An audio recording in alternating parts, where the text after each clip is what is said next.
সবার জন্য আজকের এই বিশেষ আলোচনায় স্বাগত। আজ আমরা সরাসরি ড্র্যাগ ইন্টারন্যাশনাল লিমিটেডের অফিসিয়াল মনোগ্রাফ থেকে বেকোভেন্ট 100 মাইক্রোগ্রাম ইনহেলার নিয়ে বিস্তারিত জানব। একদম ডিপ ডাইভ দেব এর পেছনের বিজ্ঞানে, আর দেখব কিভাবে এই ওষুধটি কাজ করে। চলুন শুরু করা যাক। আমাদের আজকের রোডম্যাপটা একটু এক নজরে দেখে নেওয়া যাক। উদ্দেশ্য ও নির্দেশনা, ব্যাকোভেন্টের পেছনের কোষীয় বিজ্ঞান, সঠিক মাত্রা নির্ধারণ, ইনহেলার ব্যবহারের একদম পারফেক্ট টেকনিক এবং সবশেষে পার্শ্ব প্রতিক্রিয়া ও সতর্কতা। চলুন সরাসরি মূল আলোচনায় যাওয়া যাক। প্রথমে আসছে উদ্দেশ্য এবং নির্দেশনা, মানে ঠিক কোন শারীরিক সমস্যার জন্য এই ওষুধটা তৈরি করা হয়েছে সেটা একদম ক্লিয়ার হওয়া দরকার। এর মূল জেনেরিক উপাদানটি হল বেক্লোমেথাসন ডাইপ্রোপিওনেট। এখানে একটা ব্যাপার পরিষ্কার থাকা দরকার, এটি কিন্তু কোনো রেস্কিউ ট্রিটমেন্ট নয়, অর্থাৎ হঠাৎ হাঁপানি উঠলে তাৎক্ষণিক উপশমের জন্য এটি নয়, বরং এটি হলো একটি প্রতিরোধকমূলক ওষুধ। এটি ফুসফুসে প্রদাহ বা ইনফ্লামেশন কমিয়ে দীর্ঘমেয়াদে হাঁপানি প্রতিরোধ করে। আর সবচেয়ে দারুণ ব্যাপার কি জানেন? সিস্টেমিক স্টেরয়েড খেলে যেসব পার্শ্ব প্রতিক্রিয়া হয়, এই ইনহেলার ব্যবহারের ফলে সেই ঝুঁকি কিন্তু বেশ কম। হাঁপানির তীব্রতাকে সাধারণত 3 ভাগে ভাগ করা যায়: মৃদু, মাঝারি এবং তীব্র। মৃদু বা মাইল্ড হাঁপানির ক্ষেত্রে নিয়মিত ব্রঙ্কোডাইলেটর লাগে। মাঝারি স্তরে দেখা যায় প্রতিরোধমূলক থেরাপি নেওয়ার পরও অবস্থার অবনতি হচ্ছে। তবে আসল গেম চেঞ্জার ব্যাপারটা ঘটে তীব্র হাঁপানির ক্ষেত্রে।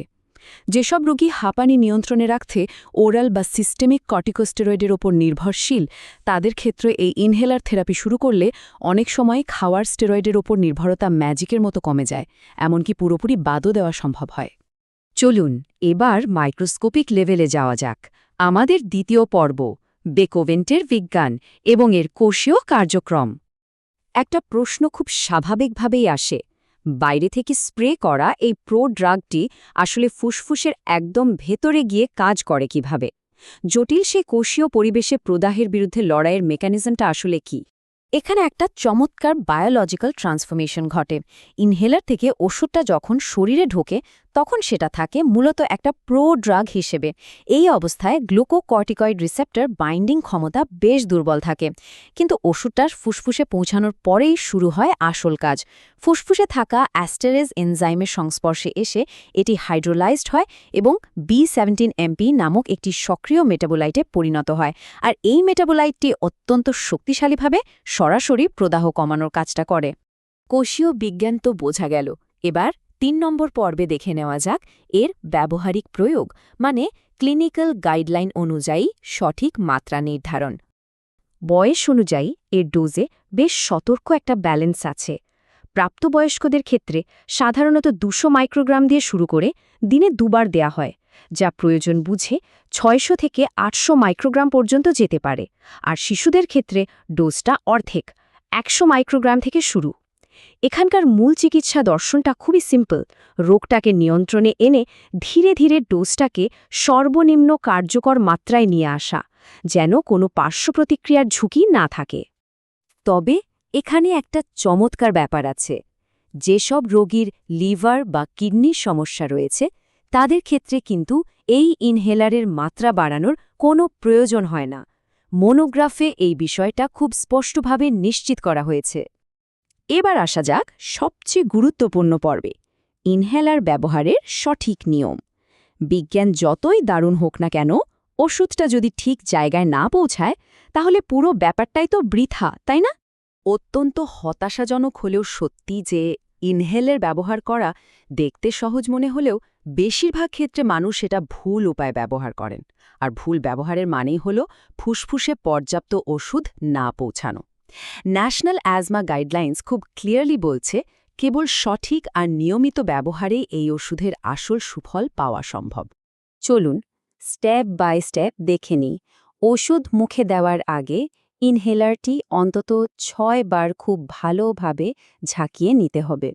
যদি ইনহেলারটি একদম নতুন হয় বা 1 সপ্তাহের বেশি সময় ধরে ব্যবহার না করা হয়, তাহলে বাতাসে 1 পাফ স্প্রে করে টেস্ট করে নিতে হবে। এরপর আরাম করে বুকের সব বাতাস বের করে দিয়ে, মানে পুরোপুরি শ্বাস ছেড়ে দিয়ে ইনহেলারটি একদম সোজা করে ধরতে হবে। এরপর আসে ডেলিভারি, মাউথপিসটা দাঁতের মাঝে রেখে ঠোঁট দিয়ে এমনভাবে আটকাতে হবে যেন কোনো ফাঁক না থাকে। এরপর শ্বাস নেওয়ার সাথে সাথে ক্যানিস্টারে চাপ দেওয়ার টাইমিংটা একদম পারফেক্ট হতে হবে। ধীরে ধীরে বুক ভরে শ্বাস নেওয়ার ঠিক একই সময়ে চাপটা দিতে হবে। এরপর ইনহেলারটি মুখ থেকে সরিয়ে অন্তত 10 সেকেন্ড বা যতক্ষণ আরামদায়ক মনে হয় ততক্ষণ শ্বাস ধরে রাখতে হবে, যাতে ওষুধটা ফুসফুসের ভিতরে থিতু হতে পারে। ঔষধ নেওয়ার পরের কাজগুলো কিন্তু সমান জরুরি।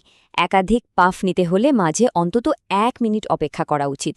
মুখের ভেতর যেন কোনো ফাঙ্গাল ইনফেকশন না হয়, তাই প্রতিবার ব্যবহারের পর পানি দিয়ে কুলকুচি করে মুখ ধুয়ে ফেলাটা মাস্ট। একটা দারুণ টিপস হলো আয়নার সামনে দাঁড়িয়ে স্প্রে করে দেখতে পারেন।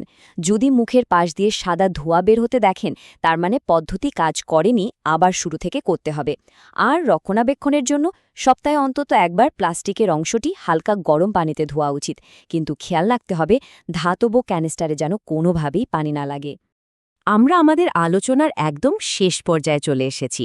পর্ব 5, পার্শ্ব প্রতিক্রিয়া এবং সতর্কতা। যে কোনো ওষুধের ঝুঁকিগুলো সম্পর্কে পুরোপুরি সচেতন থাকাটাও চিকিৎসারই একটা অংশ।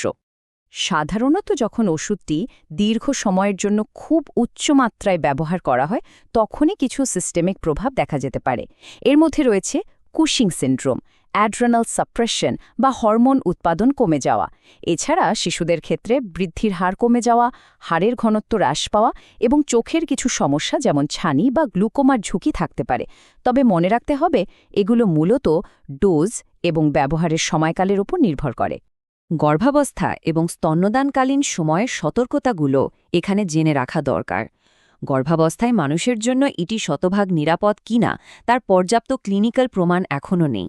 এমনকি প্রাণীদেহে গবেষণায় কিছু অস্বাভাবিকতাও দেখা গেছে। তাই স্তন্যদানকারী মায়েদের ক্ষেত্রে এই ইনহেলার ব্যবহারের সুবিধাগুলো সম্ভাব্য ঝুঁকির চেয়ে আসলেই বেশি কিনা সেটা একজন চিকিৎসককেই অত্যন্ত সতর্কতার সাথে মূল্যায়ন করতে হবে। সবশেষে আরেকটা জরুরি রিমাইন্ডার, এই ওষুধটা কিন্তু একটা প্রতিদিনের কমিটমেন্ট। হাঁপানির কোনো লক্ষণ না থাকলেও এটি প্রতিদিন রুটিন মেনে ব্যবহার করতে হবে। যাদের পালমোনারি যক্ষ্মা আছে তাদের ক্ষেত্রে বিশেষ সতর্কতা প্রয়োজন। আর স্টোরেজের ক্ষেত্রে এটি 30 ডিগ্রি সেলসিয়াসের নিচে এবং সূর্যালোক থেকে দূরে রাখতে হবে। ক্যানিস্টার খালি হয়ে গেলেও সেটা কখনোই ভাঙা, ফুটো করা বা পোড়ানো যাবে না, কারণ এটির ভেতরে অনেক চাপের মধ্যে থাকে। তাহলে আলোচনার একেবারে শেষে এসে যে প্রশ্নটা আমাদের ভাবায়, বেকোভেন্টের এই অসাধারণ বিজ্ঞান, কোষীয় স্তরের এর অ্যান্টি ইনফ্লেমেটরি লড়াই, এসব তখনই সফল হবে যখন প্রতিদিনকার ব্যবহারের পদ্ধতিটা হবে একদম ত্রুটিমুক্ত। আমাদের ইনহেলার নেওয়ার পদ্ধতি কি আসলেই ততটা নিখুঁত? বিজ্ঞান কেবল তখনই পুরোপুরি কাজ করে যখন আমরা সঠিক নিয়মটা মেনে চলি। এই চিন্তাটা নিয়েই আজকের বিশ্লেষণ এখানেই শেষ করছি। ওষুধ সম্পর্কে জানুন এবং সবসময় সচেতন থাকুন।